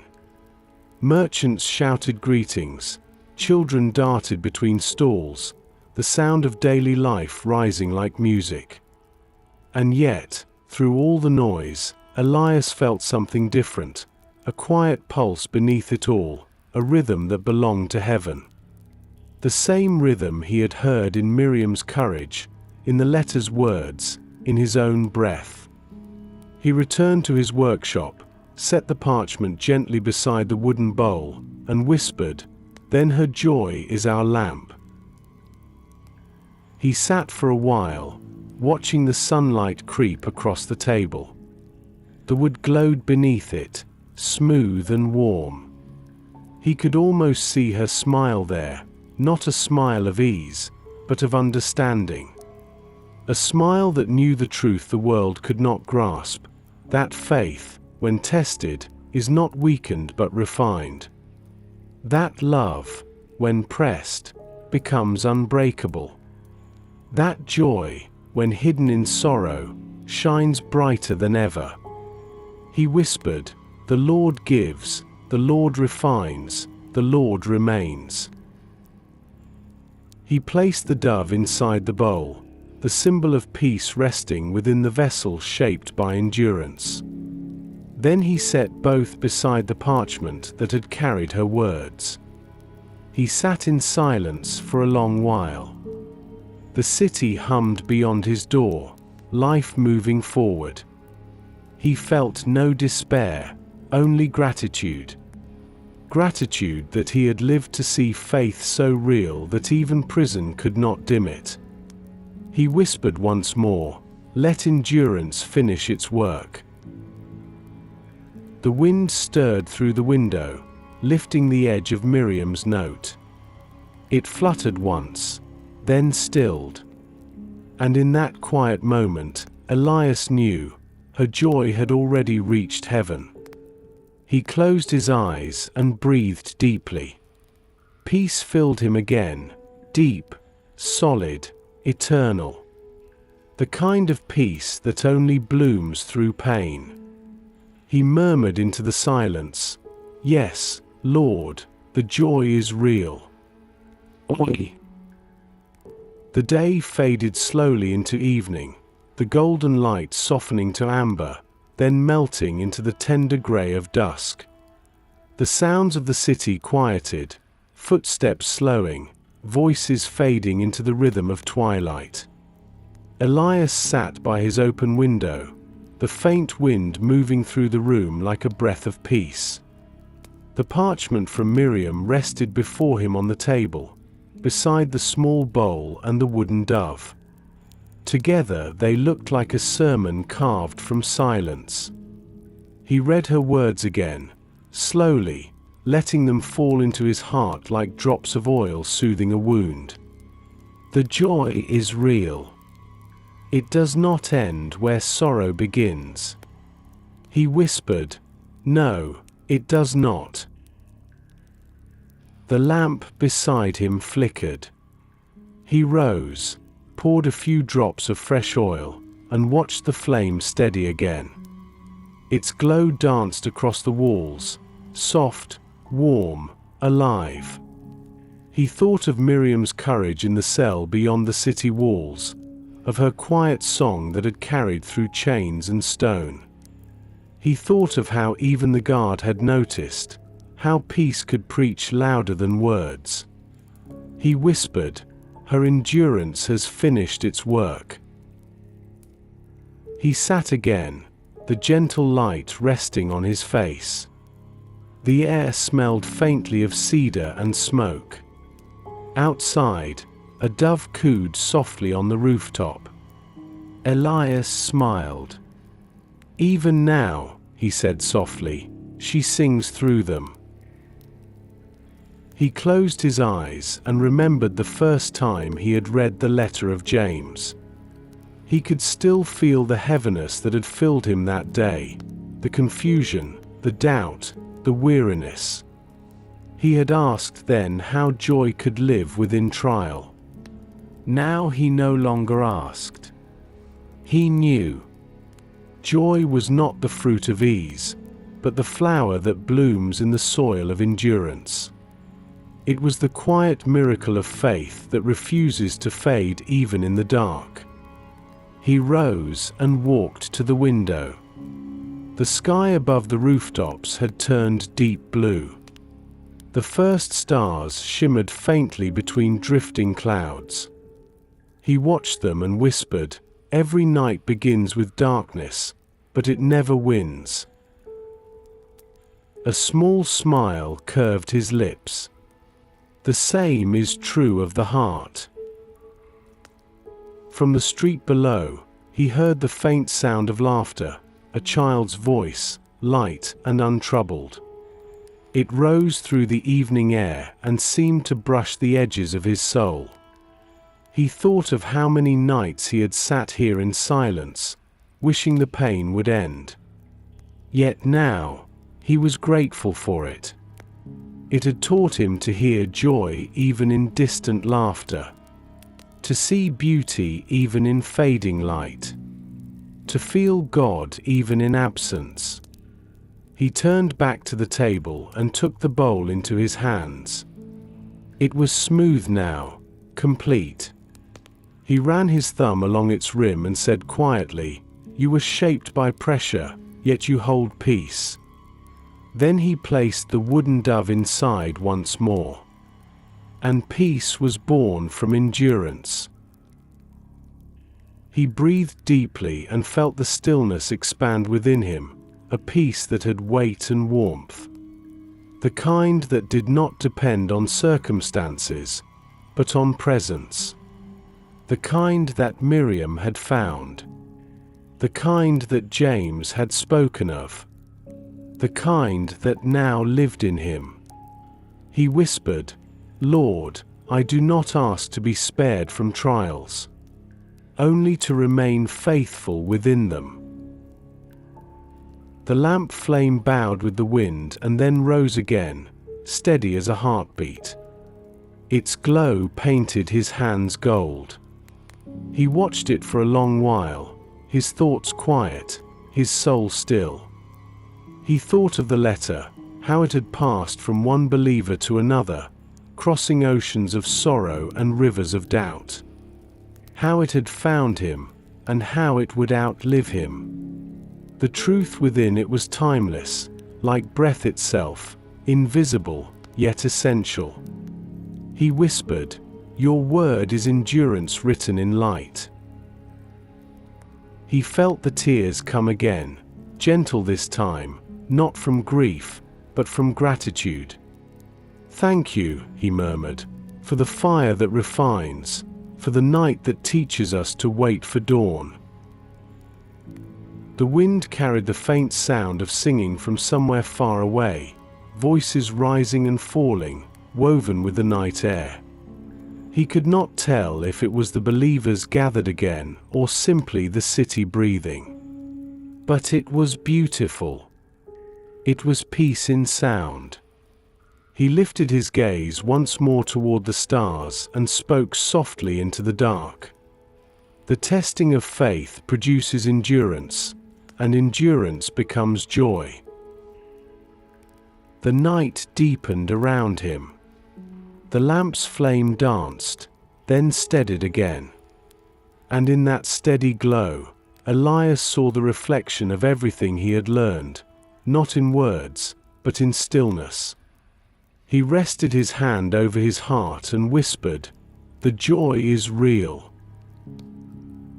Then he sat in silence, breathing the rhythm of faith and peace until time itself seemed to pause.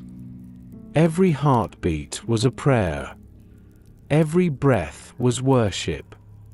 Outside, the wind carried the scent of olive leaves through the open window, the same scent that had followed him through every trial. The scent of life continuing.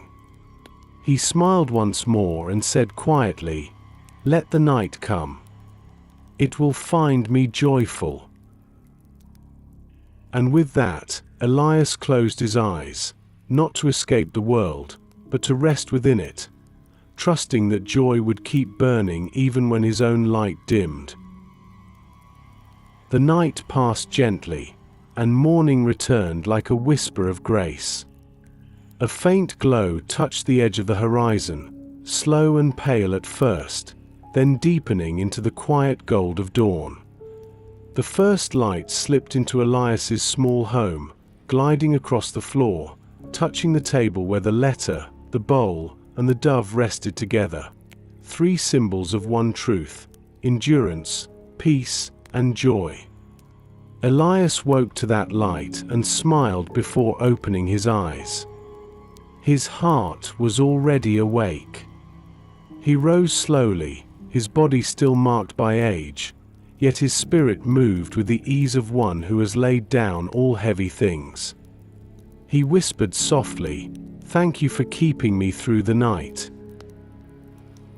The city beyond his window was still half asleep. Smoke curled lazily from a few chimneys.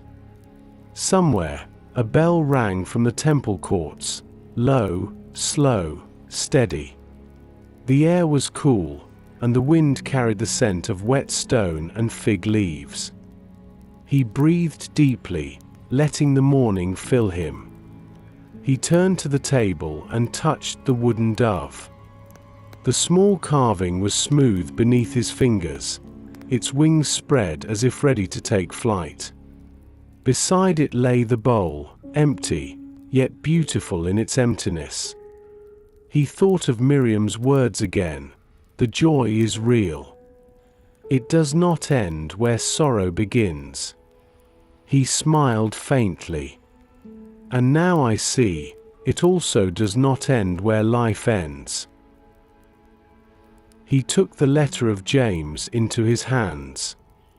The parchment was fragile now, worn, creased, soft as cloth. The ink had faded, but the words still glowed in the morning light. He read slowly, savoring each phrase as though it were breath itself. "Consider it pure joy when you face trials of many kinds, because you know that the testing of your faith produces endurance. Let endurance finish its work, so that you may be mature and complete, lacking nothing." He closed his eyes and whispered, "Lacking nothing. Yes, Lord, I lack nothing." He sat for a while in the stillness. His mind drifted over the path he had walked, the fear that once chained him, the nights of doubt, the loss that had hollowed his heart. And yet now, all of it felt redeemed. Not erased, but transformed. Every sorrow had become soil where faith had taken root. Every wound had become a doorway for grace. Every waiting had become worship. He whispered, "All things are your instruments, even pain." A small bird landed upon the windowsill, not the carved dove, but a living one, feathers white and soft. It tilted its head as if listening. Elias smiled gently. "You came," he said softly. "You always do." The bird cooed quietly, then fluttered its wings, scattering a few tiny feathers into the room. One of them drifted down and landed upon the letter. Elias watched it settle and whispered, "Peace upon your word." He rose and opened the shutters wider. The sunlight poured in, filling the room with warmth. The city below stirred with life, vendors setting out fruit, women calling to one another, children laughing as they chased one another through the alleys. He leaned on the window frame and watched them, his heart full. He whispered, "They do not know it yet, but they are walking in your mercy." The wind moved softly through the window, lifting the edges of the parchment again. He could almost feel it breathing, as though the word itself lived. "You never stopped speaking," he murmured. "Even in silence, you were shaping me." He returned to the table and placed his hands around the bowl. The wood was smooth and cool. He could feel the faint pulse of his heartbeat in his palms. "I am like this," he said softly. "Formed by pressure, emptied by loss, yet still able to hold what you pour." He closed his eyes and prayed, not with words but with stillness. It was enough simply to be in the presence of peace. Time seemed to stretch, long, unhurried, holy. He breathed slowly, deeply, until his thoughts melted into quiet. When he opened his eyes again, the bird on the sill was gone. But a trail of light followed where it had been, like the echo of wings in air. He smiled. "Joy comes and goes like that," he whispered. "It visits the heart, then teaches it how to fly." He sat again beside the lamp, though it was no longer needed in daylight. Still, he touched it, the small flames soot staining his fingers. "You kept burning," he said gently, "even when I could not see." Then he lifted the letter once more and whispered to it as though to a friend, "Your work in me is almost done." The breeze brushed his hair, the morning light wrapped around him, and his heart rested in complete stillness.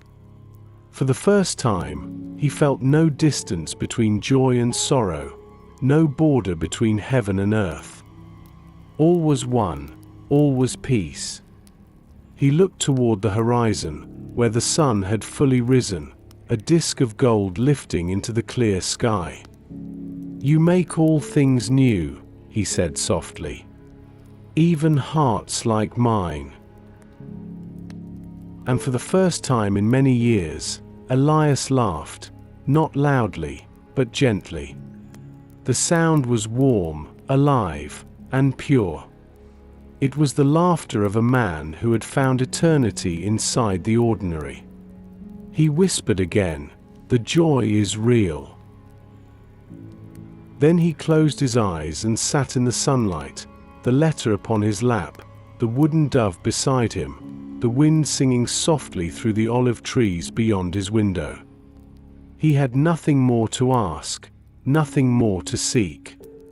Only to rest in what was already complete. The afternoon unfolded slowly, quiet and warm, its light drifting gently through the open window like a golden tide. The sounds of the city had softened into a distant hum, the rhythmic murmur of merchants closing their stalls, the faint laughter of children fading into the evening. Inside his small home, Elias sat in stillness, surrounded by the soft weight of peace. The letter lay open before him once more, the parchment trembling lightly in the breath of the wind. The bowl and the dove rested beside it, their surfaces aglow with sunlight. Together they seemed to tell a story without words, the shaping, the endurance, the peace that followed. Elias breathed deeply, each inhale slow and measured. His heart felt light, not empty, but full of quiet knowing. He whispered softly, "This is what you meant, Lord, not that I would escape my trials, but that I would find you inside them." He rose and stepped to the window. The world outside shimmered beneath the fading sun. The rooftops glowed, the olive trees swayed in the low wind, and the sky deepened into hues of rose and amber. He rested his hands upon the sill and watched the light shift slowly toward twilight. He whispered, "Every ending is only the beginning of rest." For a moment, he thought of Miriam, of her faith, her laughter, her courage. He could still hear her voice in the back of his mind, soft and steady, "The joy is real." He smiled faintly, tears gathering in his eyes. "Yes," he murmured. "You taught us well." The breeze grew stronger for a moment, fluttering the parchment on his table. It felt alive, as though the spirit itself had entered the room, brushing through every corner with invisible hands. Elias turned slowly, his gaze falling upon the flame of the small lamp. It burned bright even in daylight, its light steady, unwavering. He approached it and whispered, "You have burned through many nights. You have seen my fear, my anger, my surrender. And still, you burn." He reached for the bowl and lifted it gently. Its wood glowed like honey in the afternoon light. He traced its rim with slow, deliberate care. "You were carved by pressure, but now you hold peace." He smiled and placed the dove within it again. "And you remind me that joy flies even when it is wounded." He stood there, holding them both in his hands, symbols of everything the Lord had taught him. He could feel their weight, light, but real. It was the weight of endurance, the substance of faith. He set them down again and spoke softly into the room. "Lord, I once begged you to take away my sorrow. But you did better. You turned it into strength. You made it holy." He felt the air around him shift, not with sound, but with presence. Peace filled the room like light fills a vessel. It was not the kind of peace that silences pain, but the kind that transforms it. It was quiet and alive, humming faintly like a song too beautiful for words. He sank to his knees beside the table, his hands resting upon the letter. "Let endurance finish its work," he whispered again. "Even now, even in me." For a long time, he stayed there, motionless, breathing the rhythm of prayer. The shadows lengthened. The sun lowered itself behind the hills. The light in the room turned soft and golden, then began to fade. Still, the peace remained, steady as heartbeat, deep as breath. He lifted his head and looked toward the window one last time. The sky beyond was a vast sea of color, gold bleeding into pink, pink into violet, violet into deep, calm blue. The first star appeared above the horizon. He smiled softly. "There you are," he said. "Always first to remind us that light is never gone." The wind brushed against his face, cool, tender, almost human in its gentleness. He closed his eyes and whispered, "Joy is not what waits at the end, it is what walks beside us all the way home." His breathing slowed. The lamp's flame flickered once, then steadied again. His face was calm, his eyes full of quiet light. The last rays of the sun touched his brow, as though the day itself were offering its blessing.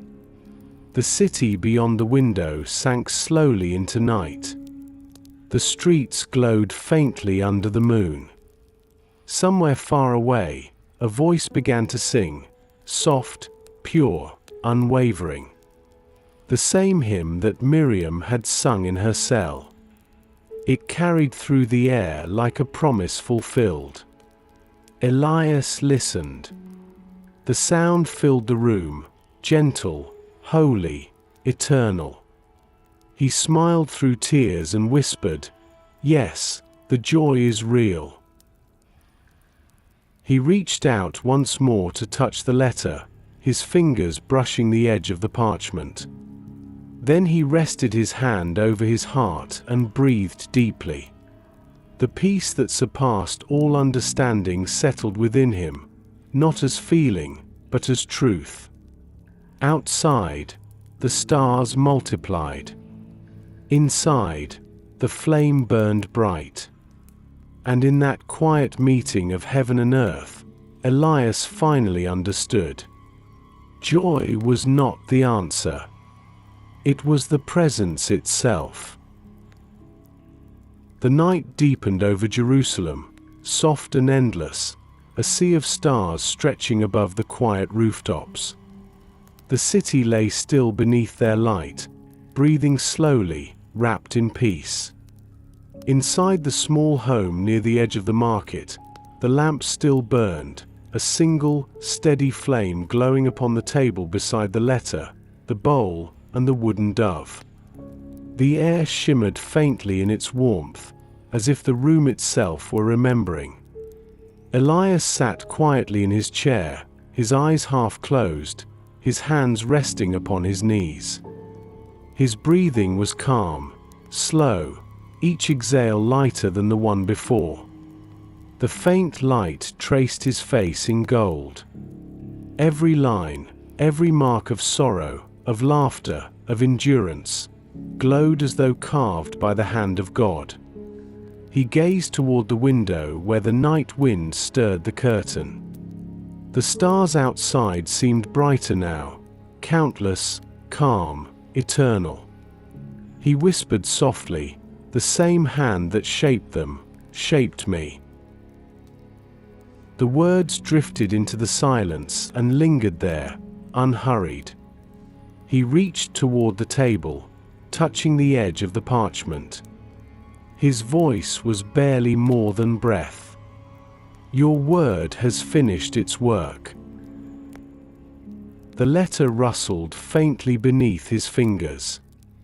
It was as though it breathed in response.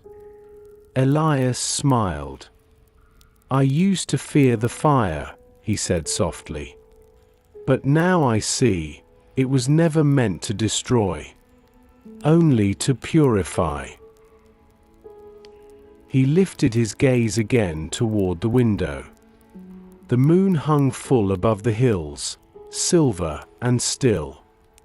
The light poured gently through the room, falling upon the wooden dove.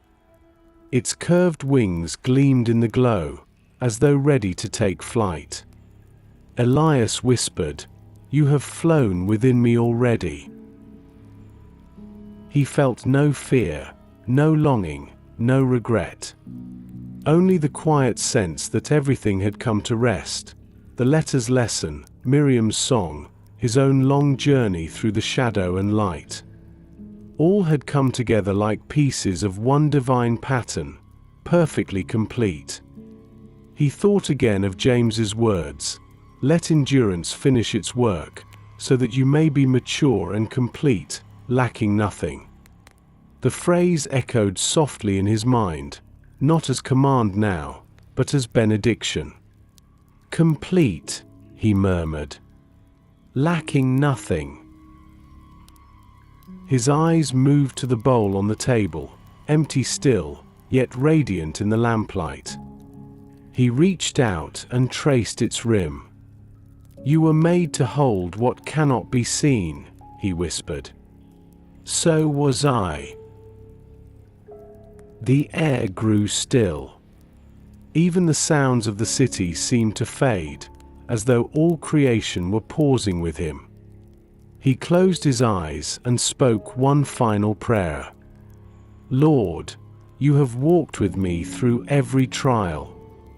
You have turned my fear to faith, my loss to strength, my silence to song. I thank you for the joy that no sorrow can undo, for the peace that passes understanding, for the endurance that became love."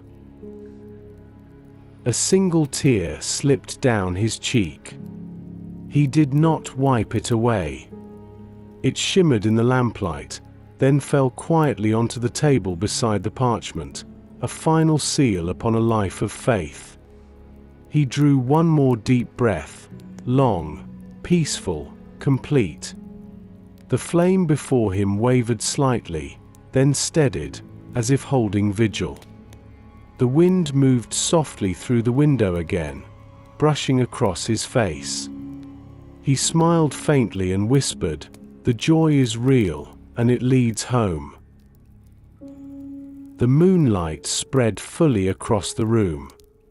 The dove gleamed white, the bowl glowed amber, and the parchment shimmered faintly, alive beneath the touch of heaven.